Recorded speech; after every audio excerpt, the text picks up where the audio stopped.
Hi friends, welcome back to my channel Vijay Janit. दोस्तों, पिछले video में हमने सीखा था, पिछली क्लास में हमने सीखा था उन दो शब्दों को जिनको एडवर्ब ऑफ एडिशन कहते हैं, यानी कि ऑल्सो और टू के बारे में हमने सीखा था। ये दोनों के दोनों क्रिया विशेषण किसी नई जानकारी या अतिरिक्त जानकारी को वाक्य में जोड़ते हैं और फिर ही उन पर बल देकर बताते हैं। अब जो अगला एडवर्ब है वो हम सीखने जा रहे हैं और वो एडवर्ब है इवन। ये एक ऐसा एडवर्ब है जो जिस वाक्य में जिस शब्द से पहले भी लगेगा उसी शब्द को ये फोकस करेगा, जिस शब्द के बगल में ये बैठेगा उसी पर ये फोकस करेगा, अपना ध्यान केंद्रित करेगा और उसको इम्फेसाइज करेगा। वो एडवर्ब है इवन। जी हाँ, इवन। इवन का अर्थ होता है यहां तक कि या भी। दोस्तों, ये एडवर्ब ऑफ इम्फेसिस कहलाता है या फोकसिंग एडवर्ब कहलाता है। ये किसी नई अतिरिक्त सूचना को जोड़ता नहीं है या ये हमें कोई अतिरिक्त सूचना नहीं देता है, बल्कि पहले से ही हमारे पास जो जानकारी उपलब्ध है उस जानकारी में ये कर्ता या क्रिया या कर्म या क्रिया विशेषण या विशेषण की डिग्री जो होती है उस पर ये स्ट्रेस करता है, बल देकर बताता है। ये जो एडवर्ब है ये इसका अर्थ होता है यहां तक कि या फिर भी होता है। तो चलिए जानते हैं इसका यूज कैसे होता है, ये क्या क्या काम करता है। इवन, इवन इसका अर्थ है यहां तक कि और भी। ये एडवर्ब ऑफ इम्फेसिस या एडवर्ब ऑफ फोकस कहलाता है। दोस्तों, यह आश्चर्य या हैरानी या अप्रत्याशा को बताने के लिए वाक्य में कर्ता, क्रिया, कर्म, क्रिया विशेषण वाक्यांश या विशेषण की तुलनात्मक डिग्री जिसके अंत में ई आर आता हो या उस शब्द से पहले मोर लग रहा हो आदि से पहले लगकर उन पर बल देता है, इम्फेसिस देता है, इम्फेसाइज करता है उनको। दोस्तों जो करता है, जो बल दे रहा है, या तो वो अपने आश्चर्य को दर्शाना चाह रहा है इवन का यूज करके, या वो परेशान है, हैरान है, तंग आ गया किसी चीज से उसके बारे में बता रहा है, या कोई ऐसी बात घटना बता रहा है जिसको उसको आशा नहीं थी और वो घटित हो गई, तो फिर हम इवन का यूज करते हैं। दोस्तों, इवन एक वर्ब भी है, क्रिया भी है। इसका अर्थ है समतल बनाना। जैसे we need to even the surface before painting. Painting करने से पहले हमें सरफेस को इवन समतल करने की आवश्यकता होती है। या मैं कहूं इवन आउट द एजेस, जो एजेस है किनारे छोर उनको बराबर कर दो, तो वर्ब भी है ये। और इवन एक एडजेक्टिव विशेषण भी हो सकता है। जैसे मैं कहूं द फ्लोर इज इवन, फर्श समतल है। या मैं कहूं कि 2, 4 and 6 आर इवन नंबर्स, 2, 4, 6 सम संख्याएं हैं। और इवन क्रिया विशेषण भी होता है, एडवर्ब भी होता है, जिसके बारे में हम पढ़ ही रहे हैं हम। तो जो इवन है वो आश्चर्य, हैरानी या प्रत्याशा को बताने के लिए काम में लाया जाता है। अप्रत्याशा, जैसे मैं कहूं मेरी क्लास में 20 लड़के थे और उसमें से सबसे कमजोर राहुल था, तो मैं कहूंगा यहां तक कि राहुल भी पास हो गया, अर्थात मुझे आशा ही नहीं थी वो पास होगा। फिर मैं कह रहा हूं कि यहां तक कि राहुल भी पास हो गया, मैं कहूंगा even Rahul pass the exam. तो ये अप्रत्याशित काम हुआ, उसको दर्शाने के लिए हम इवन का प्रयोग करते हैं। दोस्तों, ये पूरे वाक्य पर बल नहीं दे सकता है। जैसे ऑल्सो दे देता है, ऑल्सो वाक्य के शुरू में लग जाता है कॉमा लग के, तो ऑल्सो पूरे वाक्य को इम्फेसाइज करता है। उस तरह इवन पूरे वाक्य को इम्फेसाइज नहीं कर सकता। इसको पूरे वाक्य को इम्फेसाइज करने के लिए हमें इवन के बाद दूसरे एडवर्ब जोड़ने पड़ते हैं, जैसे इवन नाउ, इवन दो आदि, तब वो पूरे वाक्य को इम्फेसाइज कर सकता है। उसके लिए अगली वीडियोज में पढ़ेंगे। तो ये पूरे वाक्य पर बल नहीं दे सकता। इसका प्रयोग वाक्य के अंत में नहीं हो सकता, जैसे टू का यूज हो रहा था अंत में, इसका नहीं हो सकता। इसका प्रयोग सभी प्रकार के वाक्यों में हो सकता है, चाहे पॉजिटिव हो, इंटेरो हो या इंटेरो नेगेटिव या केवल नेगेटिव, किसी भी तरह के वाक्य हो। चलिए कुछ एग्जाम्पल से कॉन्सेप्ट को और क्लियर करना चाहेंगे।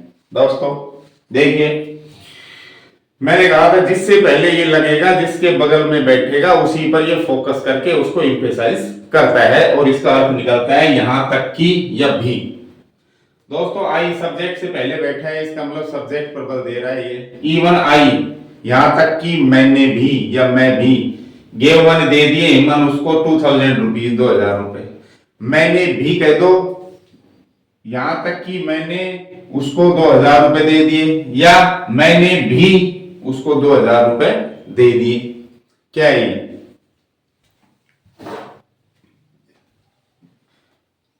कोई बात चल रही है, वो मेरे से 1000 रुपए ले गए, झूठ बोल के उसने कहा मेरे से 3000 रुपए ले गया और आज तक नहीं दिए। फिर मैं कह रहा हूं यार मैंने भी उसे 2000 दे दिए, यानी अब मेरे को बच्चा मार रहा है, मैं भी हैरान हो गया, वो तो डूब गए, नहीं मिलेंगे। तो ये क्या करते हैं, हैरानी, आश्चर्य या प्रत्याशा को बताने के लिए काम में लिए जाते हैं। किसको? इवन को। तो even I gave him 2000 rupees, तो यहाँ एक सब्जेक्ट को क्या कर रहे हैं, एम्फेसाइज कर रहा है, सब्जेक्ट से पहले लगा हुआ है, जहां लगेगा उसी पर बल देगा ये। I gave him even 2000 rupees. अब ये 2000 रुपए क्या है? ये इनडायरेक्ट ऑब्जेक्ट है जिसका संबंध व्यक्ति से होता है, ये डायरेक्ट ऑब्जेक्ट है जिसका संबंध वस्तु से होता है। तो डायरेक्ट ऑब्जेक्ट को एम्फेसाइज कर रहा है क्योंकि डायरेक्ट ऑब्जेक्ट से पहले लगा है। तो इसका अर्थ क्या होगा, मैंने उसे दे दिए 2000 रुपए भी। मैंने उसे 2000 रुपए भी दे दिए, लेकिन वो माना नहीं, फिर पीछे पड़ गया और दे। लेकिन मैंने उसे 2000 रुपए भी दे दिए, फिर भी नहीं माना वो, तो हैरान हूं मैं, हैरानी बता रहा है। तो ऑब्जेक्ट से पहले लग रहा है। इसमें देखो I even invited him, verb से पहले आ रहा है इवन, तो वर्ब को स्ट्रेस करेगा ये। मैंने उसे बुलाया भी था, मैंने उसे बुलाया भी था, मैंने चर्चा ही नहीं किया हमारे घर पर ये प्रोग्राम है, बल्कि मैंने उसे बुलाया भी था। यही तो गड़बड़ हो गई, तो अभी मैं हैरान हो रहा हूं। तो आई इवन इनवाइटेड हिम, तो वर्ब से पहले लगकर वर्ब को एम्फेसाइज कर रहा है। इसमें देखिए आई इनवाइटेड इवन हिम, मैंने उसे भी, इनडायरेक्ट ऑब्जेक्ट से पहले लग रहा है तो इसको एम्फेसाइज करेगा। मैंने उसे भी इनवाइट किया था, मुझे आशा नहीं थी उसको कर लूंगा, लेकिन मैंने उसे भी इनवाइट कर दिया था या किया था। तो आई इनवाइटेड इवन हिम। अगला है he doesn't even know how to prepare tea। दोस्तों वर्ब से पहले आ रही है, तो ये वर्ब को एम्फेसाइज कर रहे हैं, चाहे वाक्य नेगेटिव हो चाहे वाक्य कैसा भी हो, इवन को जिससे पहले रखोगे उसी को एम्फेसाइज करेगा ये, चाहे वाक्य कैसा भी हो। तो वर्ब से पहले है तो वर्ब को ही एम्फेसाइज कर रहे हैं। तो he doesn't even know, वो जानता, यहां तक कि जानता भी नहीं क्या, हाउ टू प्रिपेयर टी, कि चाय कैसे बनाई जाती है, या कहो उसे चाय बनाने तक नहीं आता, नहीं पता, चाय बनाना भी नहीं जानता। तो prepare, how to prepare tea, ये जो पूरा वर्ब है और ये फ्रेज है, इसको ये एम्फेसाइज कर रहा है। ये नेगेटिव सेंटेंस है, फिर वर्ब से पहले ही आएगा, वर्ब को एम्फेसाइज कर रहा है तो वर्ब से पहले आएगा।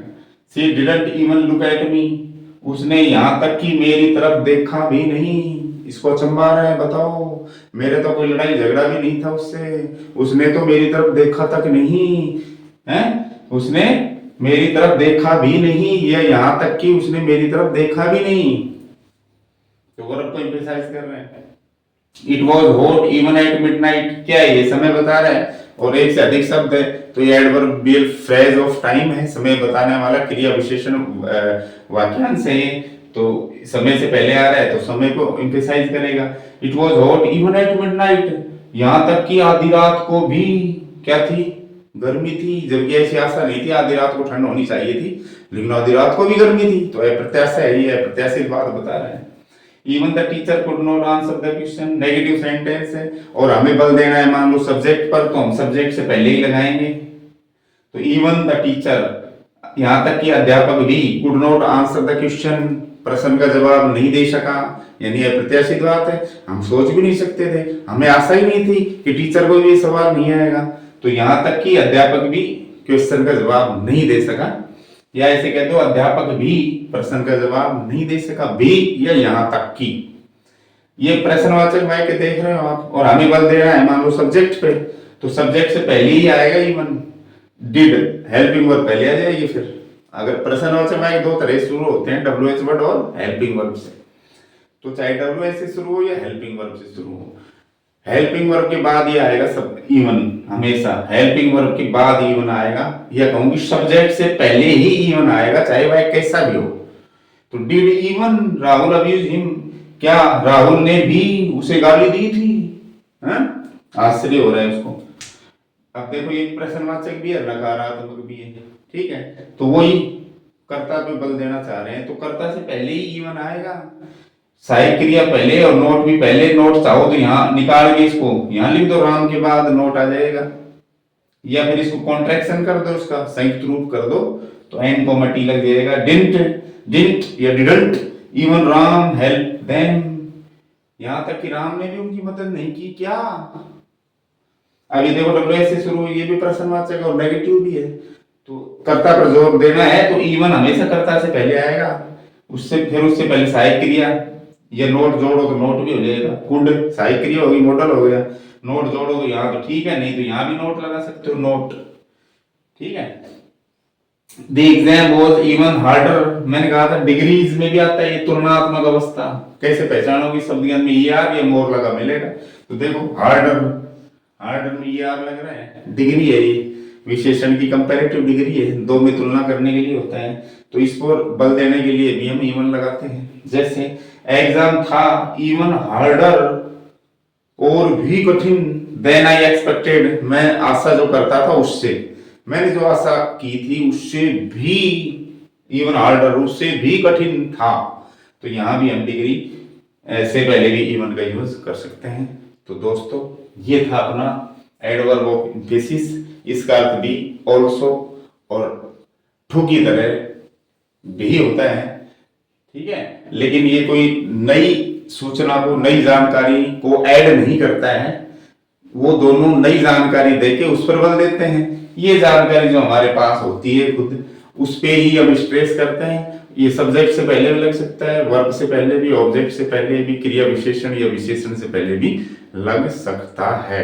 बस ये एक तो वाक्य के अंत में नहीं लग सकता, एक वाक्य के ये पूरे वाक्य को ये स्ट्रेस नहीं कर सकता, जैसे ऑल्सो कॉमा पूरा वाक्य, वैसे ही ऐसे नहीं कर सकता। ये पूरे वाक्य को स्ट्रेस करने के लिए इसमें हमें एडवर्ब ऑफ टाइम यानी कि नाउ या देन जोड़ना पड़ता है, इवन नाउ या इवन देन, जो हम अगले वीडियोज में पढ़ने जा रहे हैं। दोस्तों वीडियो अच्छी लगी रही हो आपको तो लाइक जरूर करें, शेयर करें, और आवश्यक समझे तो कमेंट करें, और चैनल को सब्सक्राइब नहीं किया है तो सब्सक्राइब करें। दोस्तों मैं आपको कुछ उदाहरण के माध्यम से और समझाने जा रहा हूं कि ऑल्सो, टू और इवन में क्या डिफरेंस है। तो इसके लिए मैं आपके लिए कुछ प्रश्न इस पर लिखने जा रहा हूं, जो मैं आपको अच्छे से समझाऊंगा, ताकि ऑल्सो, टू और इवन में आप भली भांति अंतर समझ सके। तो चलिए देखते हैं कुछ प्रश्नों के माध्यम से इन तीनों में क्या डिफरेंस है। तो चलिए गाइस, कुछ एग्जांपल्स मैंने लिखे हैं जिनमें एडवर्ब ऑफ एडिशन ऑल्सो और टू, और एडवर्ब ऑफ एम्फेसिस जो अभी हमने पढ़ा है इवन का यूज करना है। तो जानते हैं, देखते हैं कौन सी जगह पर कौन सा एडवर्ब फिट हो सकता है। पहला सेंटेंस है ही डजंट नो, खाली जगह माई फोन नंबर, ब्रैकेट में इवन और ऑल्सो, इन सब का अर्थ भी होता है। लेकिन अभी हमने पढ़ा है, इससे पहले पढ़ा था कि ऑल्सो और टू का प्रयोग नेगेटिव वाक्य में हो ही नहीं सकता, तो बच क्या गया अपने पास इवन, तो आंसर आएगा इवन, इवन आएगा। और ये ऑब्जेक्ट से पहले आ रहा है तो ऑब्जेक्ट पर बल देगा, he doesn't know even my phone number, वो मेरे फोन नंबर भी नहीं जानता, या वो मेरे फोन नंबर तक नहीं जानता, ये अर्थ आएगा इसका। अगला है I like mangoes and I like apples. मैं मैंगो पसंद करता हूँ, मैं आम पसंद करता हूँ। तो लास्ट में खाली जगह है और लास्ट में सिर्फ एक ही चीज आती है, मैंने बताया था टू, टी डबल ओ का यूज होगा दोस्तों इसमें, टी डबल ओ।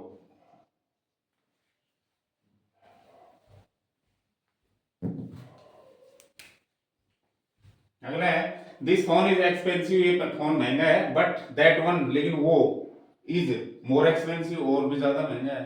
तो मैंने अभी पढ़ाया था आपको इवन का प्रयोग कंपैरेटिव डिग्री से पहले करते हैं, और मोर लग रहा है तो डिग्री कंपैरेटिव है, इसलिए इवन का यूज होगा इसमें, इवन। अगला है आई डोंट लाइक टी, मैं चाय पसंद नहीं करता। आई डोंट लाइक कॉफी, मैं कॉफी पसंद नहीं करता।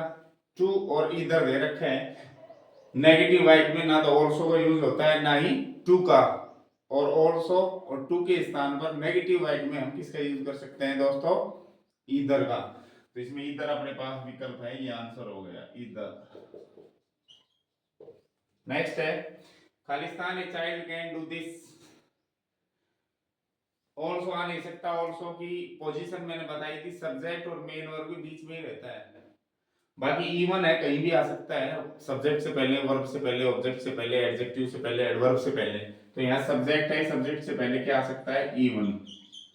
Even a child can do this, यहाँ तक कि एक बच्चा भी इसे कर सकता है। प्रभावशीलता है किसी कार्य की, कोई कार्य ऐसा है कि उसकी प्रभावशीलता इतनी कम है कि बच्चा भी उसको कर सकता है। प्रभावशीलता बताने के लिए किसी कार्य की या संज्ञा की या विशेषण की या क्रिया की प्रभावशीलता बताने के लिए हम इवन का ही यूज करते हैं। तो यहाँ इवन हो गया। मैंने ये बताया था दो कोमा के बीच सिर्फ ठू आता है, टी डबल ओ, कर्ता पर स्ट्रेस करने के लिए, या वाक्यांश में भी ठू आता है।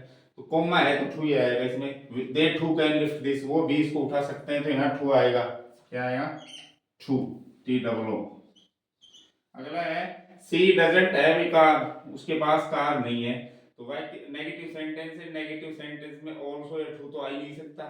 तो क्या आता है, दूसरा ऑप्शन अपने पास इवन है, इवन आ जाएगा, सब्जेक्ट को स्ट्रेस कर देगा, उसके पास भी कार नहीं है, सब्जेक्ट को स्ट्रेस किया जा रहा है। फिर नेगेटिव सेंटेंस और इंटरोगेटिव सेंटेंस है। नेगेटिव सेंटेंस में फिर वही ठू आ ही नहीं सकता, तो इवन आ सकता है, और सब्जेक्ट से पहले जगह है तो सब्जेक्ट से पहले आ जाएगा। ये वह कैसे है, वो अमीर है और वो उसका एक अपना खुद का आइलैंड भी है, तो ये कोई अलग सूचना तो दे नहीं रहा, अमीरी में ये हिस्सा शामिल है, अमीर होने की वजह से ही प्राइवेट आइलैंड है। तो क्या कर रहा है ये, इसकी जो प्रभावशीलता उसको बता रहा है, अमीरी की प्रभावशीलता इतनी है कि उसके पास प्राइवेट आइलैंड भी है। तो प्रभावशीलता बता रहा है, इसमें अतिरिक्त सूचना अगर देता तो हम ऑल्सो या टू का यूज करते, लेकिन अब क्या करेंगे, इवन का यूज करेंगे, EVEN। नेक्स्ट है नेगेटिव है, नेगेटिव में ना तो ऑल्सो आता ना टू, इवन बच गया अपने पास, इवन आंसर हो जाएगा इसका, नेगेटिव सेंटेंस है।